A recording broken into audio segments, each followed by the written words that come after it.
SCP-774, Object Class Safe. SCP-774 is a byproduct of the halogen azide.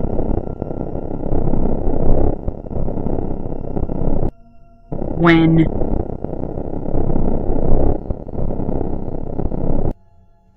in contact with the skin, it permeates the body's tissues and selectively attacks bone, dissolving the bone mineral and leaving only the soft collagen. This can occur in minutes or over the course of days, depending on the degree of exposure. The only bone that is not affected by the initial reaction is the skull. However, shortly after the other bones begin dissolving, the anomalous properties of SCP-774 manifest. Calcium leached from the rest of the body is deposited on the skull, creating grooves and ridges that grow from the interior and exterior surfaces of the skull, forming symmetrical patterns of increasing complexity that intrude into neighboring tissue, eventually erupting from the skin or growing to meet other bone tissue. These eventually fuse the bones of the skull, rendering the mandible immobile. The largest pattern observed so far is 2 meters across, induced by Procedure 17A.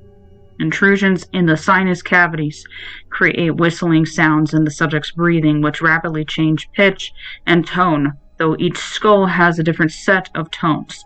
The effect is similar to birdsong. While subjects affected by SCP-774 are unable or unwilling to communicate, their heart rate and breathing becomes more regular when able to hear other late-stage subjects. See Addendum 774-2. Subjects typically expire following the collapse of the ribcage or damage to the spinal cord due to the loss of the spine.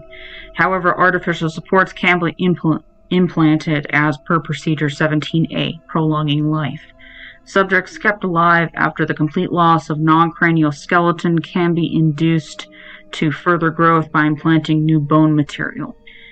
Subject SCP-774-17 has been kept alive 12 years at the time of this writing. Trace amounts of SCP-774 are still found in Subject 17's bloodstream. See Addendum 774-3. Addendum 774-1. Dr. Mann was able to induce growth in specific directions through careful breaks and cuts into the bone tissue. However, after several weeks, the new growth was destroyed and the former pattern reasserted itself. Addendum 774-2. Analysis of the Whistlebones shows distinct patterns, some of which have been mapped to specific external stimuli. Dr. Mann has requested permission to vivisect a 774 subject for the purpose of examining continued function of the linguistic centers of the brain. Addendum 774-3. Subject 774-24 was isolated from other test subjects. After several weeks in which its whistling grew more agitated, it started producing viscous fluid from the tips of its protrusions, which proved to be further quantities of SCP-774. 2 researchers working the room were affected. Once they progressed to the whistling stage, the bones stopped producing the fluid.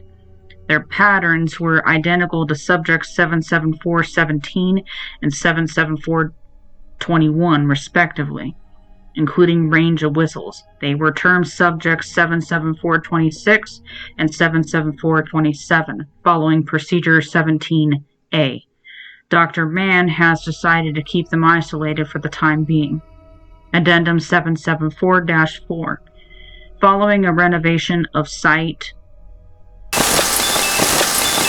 Subjects 774, 24, 26, and 27 were placed in containment with the other subjects.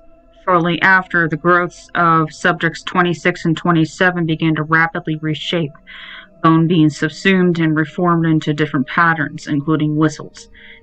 Subject 26 is now identical to the terminated Subject 25, while Subject 27 shows a new growth pattern entirely. Footnotes 1. Investigation into whether the effects of SCP-1808 instances involve a variant of this phenomena is ongoing. Special containment procedures. All supplies of SCP-774 are to be kept in sealed metal barrels designed for hazardous chemical waste. Subjects are to be maintained on hospital beds kept alive via Procedure 17A.